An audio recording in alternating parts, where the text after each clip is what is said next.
pro pessoal. Daqui a pouco tem umas perguntas muito boas aqui, Legal. mas a gente vai deixar um pouquinho mais pra frente, tá? Vamos começar falando então da primeira ideologia que, pelo menos na filosofia, né, não é na sociedade, porque se a gente for olhar na história da sociedade, na civilização, vai ser uma teocracia, né? Porque tudo vai ter a base das religiões e tal. Vamos falar então mais do campo assim, modernidade. Vamos fazer um recorte. Eu já ia perguntar, mas é onde vamos entrar É. ao imperialismo romano. Exato, Acabou o programa. Acabou o programa, vai ter tipo 4 horas, vai ser um ano falando de ideologias, né? Exatamente. Falar sobre imperialismo, enfim. Vamos falar aqui então um recorte da modernidade, que são as bases dos sistemas democráticos, por assim dizer, e das sociedades contemporâneas. Então, assim, ideologias que você vai reconhecer aqui, vai reconhecer na França, na Alemanha, na Rússia, enfim, nos países aí que estão ao nosso redor. E a primeira que a gente dá um destaque na modernidade é o liberalismo, ideologia liberal, né? Desculpa te interromper, eu sou o interruptor. Corte rápido, trabalho.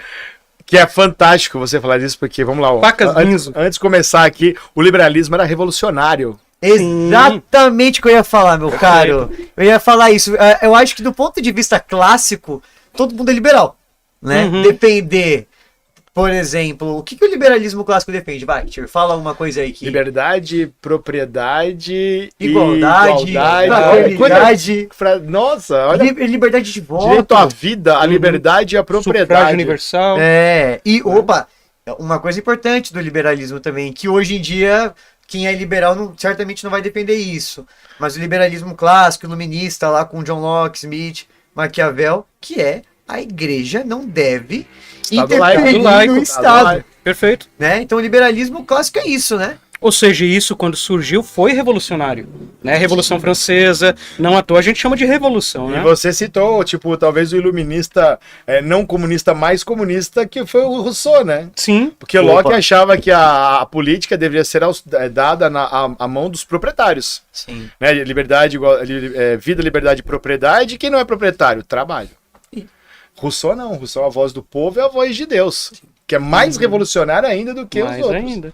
E o que eu acho muito legal no liberalismo, no liberalismo, né, e não no neoliberalismo, porque no neoliberalismo não tem nada de bom. Não. Mas no liberalismo, por exemplo, eles moldaram as democracias, né, porque até o liberalismo do pensamento iluminista, a concepção de Estado era totalmente voltada para as monarquias, né, absolutistas. Teocráticas. Não, e até quando a gente pensa na propriedade privada, né, essa ideia dentro dessa proposta de transformação faz total sentido, porque a gente tinha as propriedades concentradas na mão dos monarcas ali, e aí chega uma ideologia falando de propriedade privada, ou seja, cada um tem que ter o seu direito à sua propriedade privada. Vamos lá, gente, nota de rodapé. E a fonte da riqueza qual é? Adam Smith? Qual é a fonte da riqueza? O trabalhador. O trabalho. O trabalhador, né? O trabalhador. O trabalho enobrece a divisão o homem. social do trabalho, né? Dividir o trabalho para ninguém ser explorado. Poxa, é muito importante. A diferença é que o Adam Smith ele não tinha um conhecimento tão aprofundado na mercadoria como o Marx teve, né? O Marx, para mim, a gente vai falar do socialismo logo mais, mas para mim o Marx não é o teórico do comunismo. Do comunismo. Ele é o teórico exato, da sociedade capitalista, né? Do capitalismo. Isso. Que ele investiga, o objeto de pesquisa dele é esse. Acho muito interessante. Eu só queria fazer uma nota de rodapé, porque o Douglas ele fez um comentário aqui que é sobre a propriedade privada. E aí, meu anjo, não é o celular, tá? Poxa, não é o seu tênis, a sua roupa. Não é o Dodge Ram? Não, exato, não é o nosso Corsa, o Celtinha, não é isso não, cara. Não é o meu Jeep Renegade. Não, né? Que acho que aí já é uma classe média, mas propriedade privada, acho que a gente pode estabelecer aqui 2 conceitos. A propriedade privada enquanto terra e propriedade privada do meio de produção, né? Então, propriedade privada do meio de produção é aquele meio pelo qual eu exerço o meu trabalho, a minha atividade, né? Então, somos professores. A escola é o quê? É o meio de produção. Já que somos professores, trabalhamos lá, né? Temos uma atividade intelectual, etc. Agora, o nosso celular, bem de consumo. Nosso tênis, bem de consumo. Né? Televisão, etc., bem de consumo. Ou seja, o meu trabalho e a minha casa. Exatamente, não é a mesma coisa. Né? E aí eu queria ouvir um pouquinho de vocês, ainda no liberalismo, que estamos falando aqui mal, né, do neoliberalismo. Por que o liberalismo se perdeu, na opinião de vocês, enquanto historiadores? O que a gente pode entender que foi o ponto definitivo assim para essa mudança? É o avanço do capitalismo? Era algo que já era de se esperar? A ideia de liberdade, igualdade, liberdade para quem, igualdade para quem? Como que vocês enxergam isso? Eu acho que está muito numa inocência de defender a questão.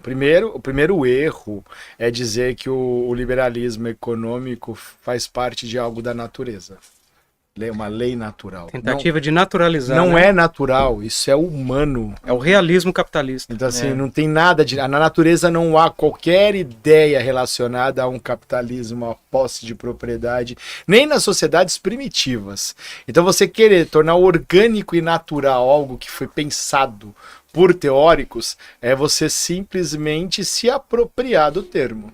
Entendi. Segundo, a questão do monopólio. Né, a inocência de que achar que existe um livre comércio, lei da oferta e procura, uma mão, a famosa mão invisível do Estado regulando as relações. Também, né? É conceito dele, né? Você fala, peraí, Riqueza das nações. se o capitalismo te leva à acumulação de riquezas e você tem a liberdade da lei da oferta e procura, você vai oferecer até você dominar. Dominou, monopolizou, acabou. Onde estavam os pequenos produtores nos grandes monopólios do século XIX? Famílias que dominavam o cobre, né, as ferrovias, a extração de petróleo, a produção de borracha, né, porque são famílias bilionárias até hoje.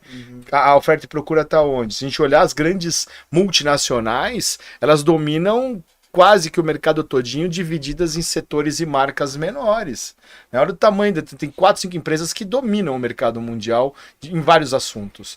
Então, assim, eu acho que se perde logo na largada. Eu acho que é isso, né? Eu acho que o Marx, uma coisa interessante, igual você falou que ele é o teórico do capitalismo, né? Até mesmo porque não existe um checkpoint para a gente chegar ao comunismo, né? Uma transformação material histórica, né? Mas ele fala do germen do capitalismo, né? O capitalismo traz em si suas contradições. Ele promete a liberdade, né, através da meritocracia e tudo, mas tem isso que o Tir falou, que é a criação de grandes monopólios. E aí, vamos supor, tem lá meritocracia, duas empresas, duas pessoas competindo em comum, a primeira que chega no topo vai impedir que todas as outras cheguem.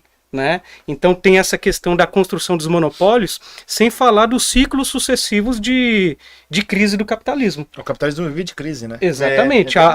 Talvez a mais famosa é a crise de 29, que aí vai quebrar o capitalismo liberal clássico e depois vai vir isso que a gente está, que é o neoliberalismo. E né? que se repete em 2008 na bolha imobiliária dos Estados Unidos, absolutamente previsível. E por questões geopolíticas mundiais foi deixada de lado até que estourou, grandes bancos faliram, e isso afetou a economia mundial novamente. Vive de crise. Eu posso falar uma coisa aqui interessante? Agora eu quero falar uma coisa filosófica. Eu tô vendo aqui no comentário, quero só responder ele porque é muito rápido. Chat? Isso, muito rápido. Do Davi. Do Davi. Eu ia falar agora, um comentário muito bom, né? Por que o capitalismo não tá no título? Porque o capitalismo não é ideologia. Não é ideologia, é sistema de mercado. Né? Que é uma coisa que ninguém entende. Exato. Política e economia. Liberalismo é ideologia, neoliberalismo é ideologia, e isso sim alimenta o capitalismo. Agora, é por isso que não tá no título, tá? Mas ele faz parte porque está ali, liberalismo, né? Tem até agora o anarcocapitalismo. Entendeu? Pode voltar nisso aí. Colocar uma geladeira dentro de uma pergunta, Davi. Mas não, é uma boa pergunta. É ótima pergunta. E é porque o liberalismo, neoliberalismo são essa palavra não funciona na boca de participantes. Não funciona. Neoliberalismo, né? São etapas do sistema capitalista. Ô, Davi, mas que pergunta maravilhosa, é importante esse tipo de pergunta, porque muita gente... E muita gente acha que o capitalismo é ideologia e não é. Não tem ideologia, faz parte do processo.